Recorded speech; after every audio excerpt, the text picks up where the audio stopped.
कई दिनों के तनाव और आशंकाओं के बाद आखिर फाइनली रशिया ने यूक्रेन के ऊपर हमला कर ही दिया। 24 फरवरी के सुबह रशिया ने यूक्रेन के ऊपर हमला किया एंड वो युद्ध अभी भी जारी है। यूक्रेन में बहुत ज़्यादा नुकसान होने का चांस है और हो भी रहा है। जितने भी इमेजेस एंड जितने भी वीडियोस अलग अलग न्यूज़ पोर्टल के थ्रू हमें मिल रहे हैं, उसके हिसाब से यूक्रेन में बहुत ज़्यादा तबाही मच रही है।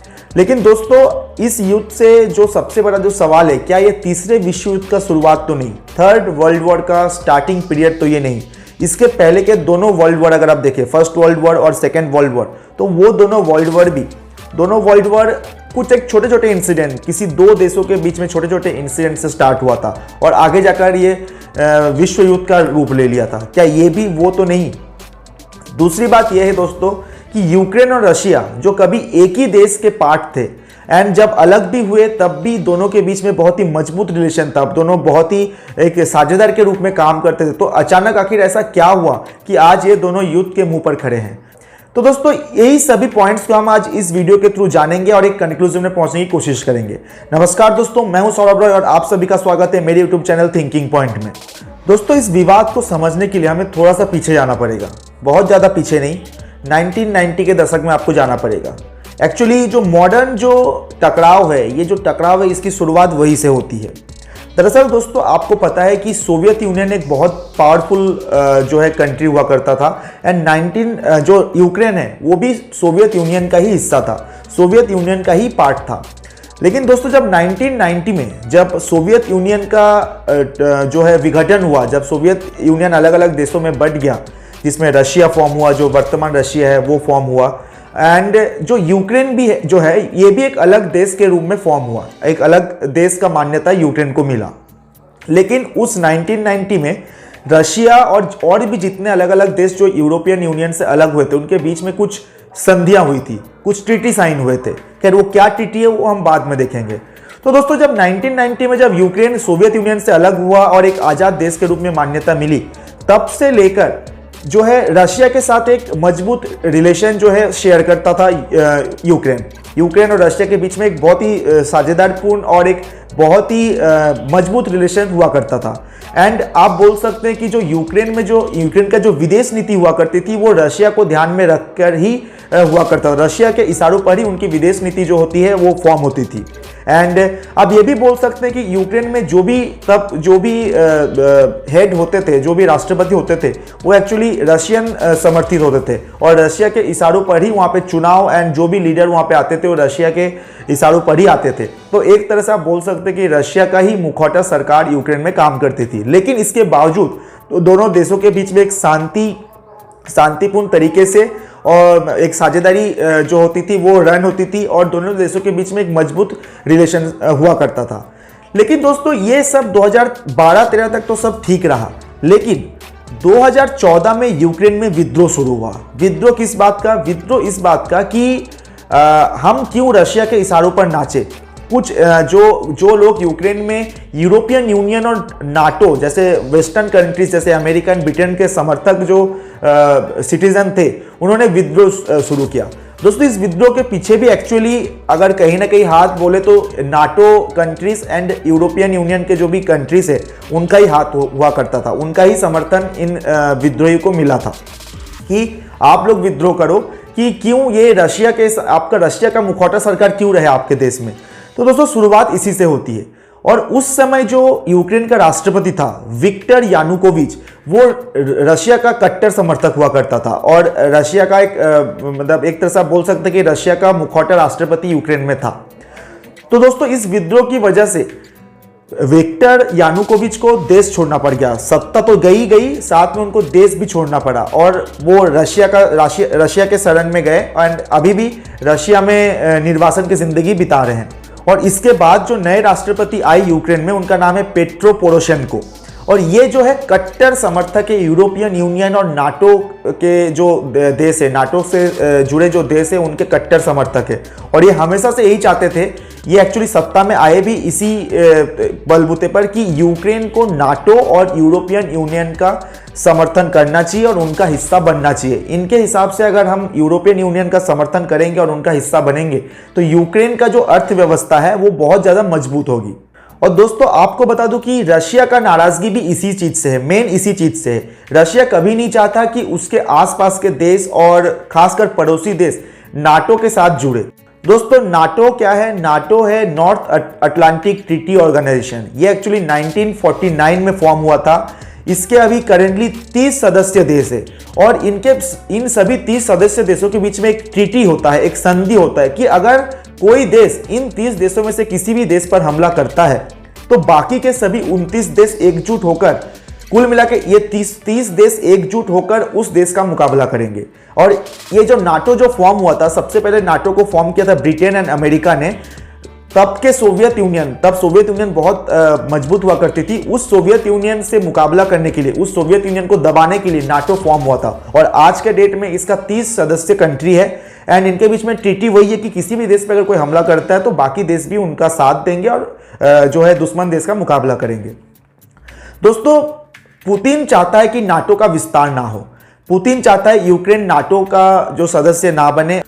तो दोस्तों 2014 में जब पेट्रो पोरोशेंको राष्ट्रपति बने यूक्रेन के, ये रशिया को बिल्कुल भी पसंद नहीं आई। ये क्योंकि एक तो रशिया के जो समर्थित जो राष्ट्रपति थे उनको आप सत्ता से बेदखल कर दिए, उसके बाद उन्हें देश भी छोड़ना पड़ा।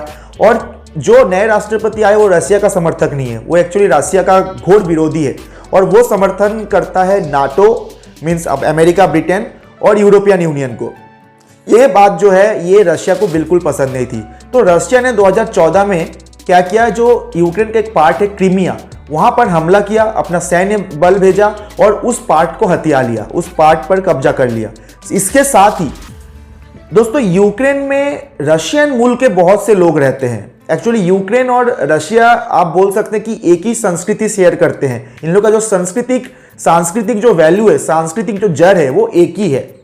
जैसे आप बोल सकते हैं इंडिया पाकिस्तान, इंडिया बांग्लादेश, हम लोग का जो संस्कृति है ये बहुत हद तक मतलब एक ही जैसे हैं। तो सेम यही केस होता है रशिया और यूक्रेन के बीच में भी।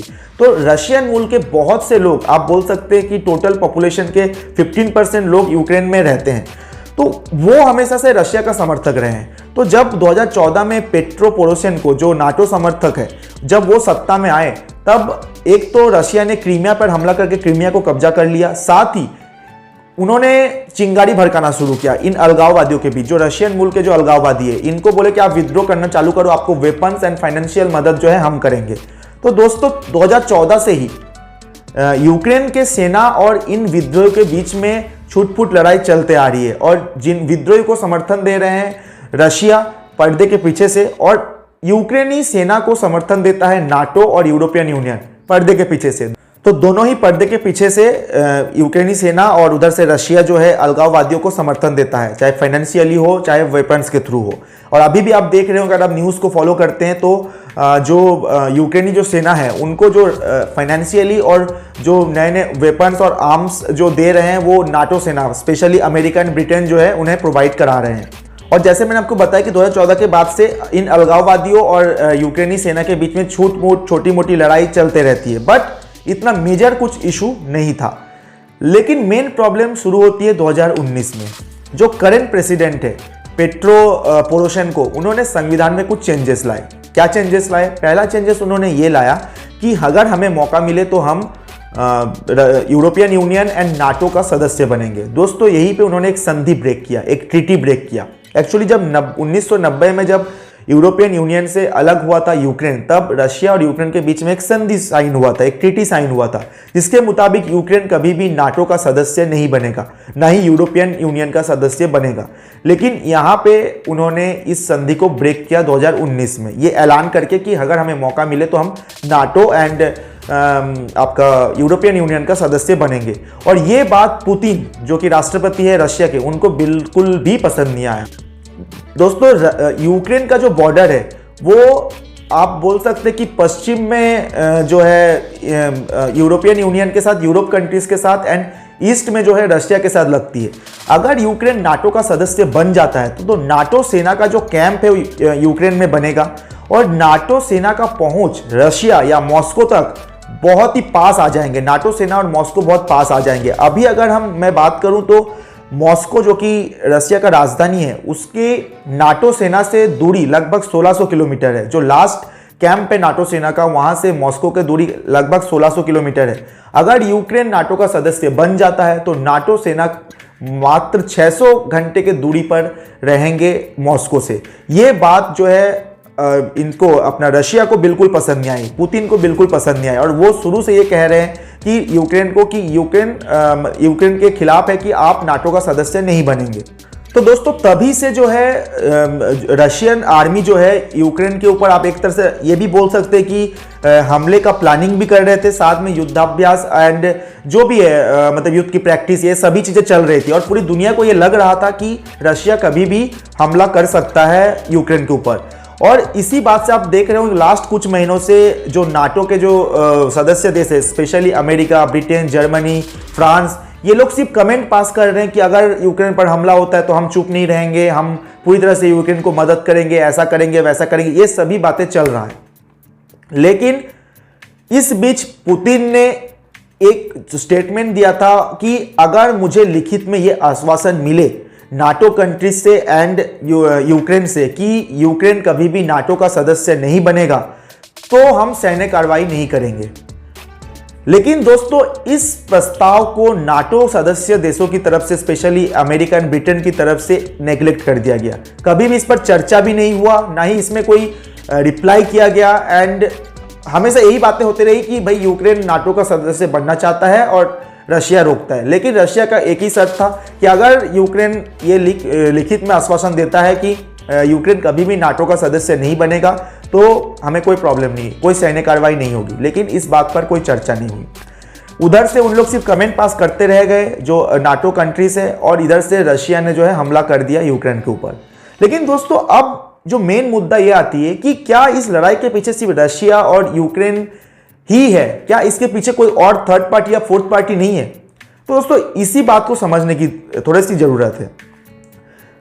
दोस्तों अभी तक ये होता था कि यूक्रेन नाटो का सदस्य बनना चाहता था और नाटो वाले भी उन्हें अपने सदस्य बनाना चाहते थे। लेकिन जो भी, और उन्होंने कमेंट भी बहुत सारे किए कि अगर रशिया यूक्रेन पर हमला करता है तो हम कार्रवाई करेंगे, हम एक्शन लेंगे, सभी नाटो कंट्रीज एक साथ मिलकर उन पर हमला करेंगे, ये करेंगे वो करेंगे। ये सब कमेंट पास करते रह गए और उधर से रशिया जो है यूक्रेन के ऊपर हमला कर दिया। मतलब इन्होंने सिर्फ और सिर्फ बैकअप के तौर पर यूक्रेन को उकसाया। यूक्रेन के राष्ट्रपति ने ऐसे ऐसे कमेंट किए कि हम डरते नहीं रशिया से और हमारे साथ ऐसा है वैसा है, लेकिन उनको किसी का साथ नहीं मिला। कोई नाटो कंट्रीज ने, हाँ भले ही उन्होंने कुछ वेपन्स भेजे होंगे यूक्रेन में, लेकिन दोस्तों सिर्फ वेपन्स भेजने से नहीं होता है। सिर्फ वेपन्स भेजने से, रशिया एक बहुत मजबूत कंट्री है, उनका जो सैन्य बल है और उनका जो आर्म्स है और उनके पास जो हथियार है वो यूक्रेन उसके आसपास भी नहीं पहुंच पाएगा। और इन लोग कितना भी मदद कर दे, रशिया से यूक्रेन नहीं जीत सकता, ये तो अटल सत्य है। लेकिन जो नाटो कंट्रीज जो अभी तक जो बवाल मचा रहे थे, जो अभी तक जो बातें कर रहे थे कि भाई हम ऐसा करेंगे, हम यूक्रेन के साथ है, उसका अभी तक थोड़ी सी भी झलक तो बिल्कुल भी नहीं दिखा है। और इस बीच में फंस गया यूक्रेन।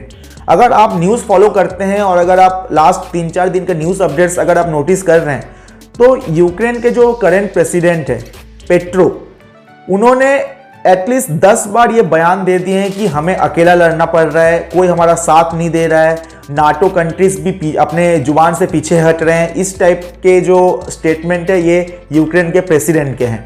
तो दोस्तों आप खुद ही समझिए कि नाटो कंट्रीज जो है उन्हें पहले तो उकसाया कि हम आपके साथ हैं, आप फिक्र मत करो, लेकिन जब हमला हो गया, आज वो बर्बादी के कगार पर खड़े हैं यूक्रेन, लेकिन कोई भी उनका साथ नहीं दे रहा है, ना नाटो दे रहा है, ना और कोई कंट्रीज उनका साथ दे रहे हैं और शायद देंगे भी नहीं। लेकिन दोस्तों मेरे इस वीडियो से जो मैं एक कंक्लूजन में पहुंचना चाहता हूं और आप लोग को भी बताना चाहता हूं कि आप अगर नोटिस करेंगे ना, लास्ट कुछ टाइम से, लास्ट 70-80 सालों में जो भी लड़ाई हुए, कोई देश अगर बर्बाद हुआ है ना, तो उसके पीछे कुछ कंट्रीज का हाथ हमेशा होता है, डायरेक्टली और इनडायरेक्टली। चाहे आप अफगानिस्तान ले लीजिए, चाहे आप इराक ले लीजिए, चाहे आप सीरिया ले लीजिए, कहीं पे भी कुछ पावरफुल कंट्रीज के ईगो क्लैश की वजह से ये कंट्रीज बर्बाद होते हैं। आप लेटेस्ट एग्जांपल अफगानिस्तान का ले लीजिए। 1990 के दशक में अमेरिका ने तालिबान को बनाया रशिया के खिलाफ इस्तेमाल करने के लिए। उसके बाद वही तालिबान अमेरिका के लिए एक बहुत बड़ी मुसीबत बन गई। इन सभी परिस्थितियों के बीच में जो सफर कर रहे हैं, जो बर्बाद हुए हैं, वो है लोकल अफगानी। उनको देश छोड़ के जाना पड़ा, देश तो मतलब बर्बाद हो ही चुका है। सेम इराक के साथ भी है। इराक एक संपन्नशील कंट्री हुआ करता था, अमेरिका की नज़र उस पर पड़ी, उसके तेल के कुएं पर नज़र पड़ी। एक बहुत अलग मुद्दा है, बहुत वास्टली मैं जाना नहीं चाहूँगा, लेकिन अगर मैं इसका समरी बताऊँ तो यही है, उनका बुरा नज़र पड़ा, वो देश बर्बाद हुआ। सेम इराक सीरिया के साथ भी यही है, और जितने भी देश और भी ये सब चीज़ें हो रहा है। अभी करेंटली यूक्रेन का भी वही कहानी है। अगर वो नाटो का कंट्री, अगर वो ये लिख के दे देता रशिया को आश्वासन कि मैं नाटो का सदस्य नहीं बनूंगा, और जो भी आपस में बातचीत में ये हल हो सकता था, लेकिन उन्होंने विश्वास किया अमेरिका एंड इनके ऊपर। और दोस्तों, अमेरिका ब्रिटेन का स्वार्थ है इसके पीछे। वो रशिया को डराना चाहते हैं, रशिया को दबाना चाहते हैं, सीधी सी बात है। वो नहीं चाहते कि रशिया फिर से पुराने सोवियत यूनियन जैसा पावरफुल हो, रशिया फिर से सर उठाए और जो उनका जो रुतबा था पहले, वो रुतबा फिर ना बने। ये हमेशा से चाहते आए हैं अमेरिका, ब्रिटेन और इन लोग।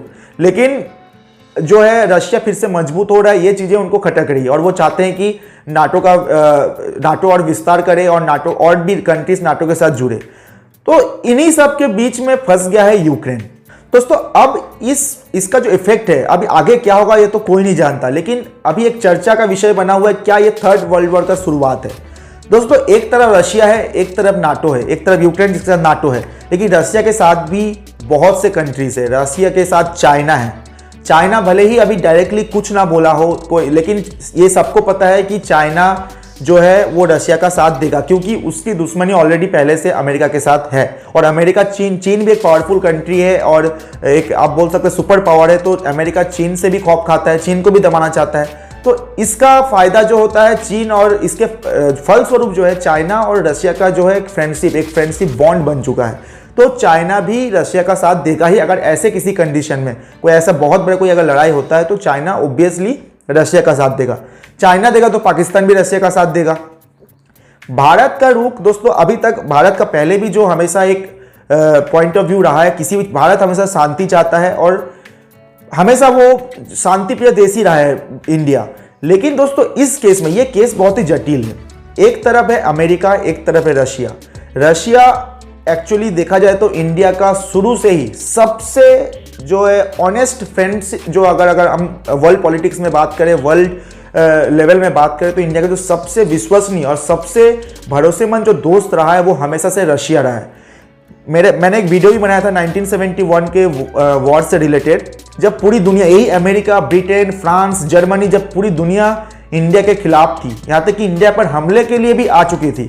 उस समय सिर्फ एकमात्र कंट्री इस दुनिया में, जो एकमात्र कंट्री जो पूरे दुनिया से लड़ लिया था सिर्फ हमारे कारण, और अपना युद्ध पोत भेज दिया था अरेबियन सी में, और जिसके कारण जो है इंडिया पर हमला नहीं हुआ था, और हम जो पाकिस्तान के ऊपर जीत पाए थे, उसका एक कहीं ना कहीं बहुत बड़ा क्रेडिट जाता है रशिया को। और इसका अगर विस्तार से जानना है तो मैंने एक वीडियो बनाया हुआ है, आप उसे जरूर देखिएगा। तो रशिया हमेशा से, और सबसे बड़ी बात, इंडिया अपने जो भी हथियार खरीदता है, जो भी और डिफेंस रिलेटेड इक्विपमेंट्स खरीदता है, उसका 70 to 80% खरीदता है रशिया से। और ये शुरू से ही रशिया इंडिया को हेल्प करते आया है। वही दूसरी तरफ लास्ट 10-12 सालों में इंडिया का अमेरिका के साथ एक बहुत ही अच्छा मजबूत रिलेशन फॉर्म हुआ है। लेकिन इसके पीछे भी दोस्तों अमेरिका का मैं बोलूँगा एक्चुअली स्वार्थ है, क्योंकि जब अमेरिका का पाकिस्तान से नहीं जमा और जब चाइना यहाँ से सर उठाने लगा, तो अमेरिका को इस एरिया में एक दोस्त चाहिए था। अमेरिका को इस एरिया में एक ऐसा नेशन चाहिए था जो यहाँ पे अमेरिका का साथ दे सके, इसलिए उन्होंने चुना इंडिया को। और एक तो इंडिया हमेशा शांति प्रिय देश रहा, इंडिया का कभी किसी के साथ जबरदस्ती का कोई पंगा रहा नहीं। तो जो भी हो, तो इंडिया का अभी साझेदारी अमेरिका के साथ भी धीरे धीरे ग्रो कर रही है। तो इंडिया अभी न्यूट्रल है। इंडिया और खुलकर इंडिया, मुझे पता है, आपको भी पता है कि इंडिया खुलकर शायद किसी की भी तरफ नहीं जाएगी, बट इंडिया ने अभी सिर्फ एक ही स्टेटमेंट दिया है कि दोनों देश आपसी सहमति से, आपसी बातचीत से इस मसले का हल निकाले। लेकिन इस वीडियो को मेरे बनाने के पीछे जो मेन मकसद था, आपको जो थोड़ा सा खुल के डिस्क्राइब करने का जो मेरा मेन मोटो था, कि सिर्फ रशिया और यूक्रेन ही नहीं है इस पूरे जो है लड़ाई का जो जड़ है, जो रीज़न है, सिर्फ रशिया और यूक्रेन नहीं है। कहीं ना कहीं कोई थर्ड पार्टी, कोई फोर्थ पार्टी इन दोनों को प्रोवोक करते हैं, उकसाते हैं, और जिसका रिजल्ट आज हमारे सामने है। तो दोस्तों, आज के वीडियो में बस इतना ही। उम्मीद करता हूँ ये वीडियो आपको जरूर पसंद आया होगा। जय हिंद। दोस्तों, अगर आपको हमारा वीडियो अच्छा लगा तो प्लीज़ इस चैनल को सब्सक्राइब एंड शेयर जरूर कीजिएगा, और नोटिफिकेशन बेल को भी दबाना मत भूलिएगा ताकि हमारे नए वीडियोस का नोटिफिकेशन आपको सबसे पहले मिले। धन्यवाद।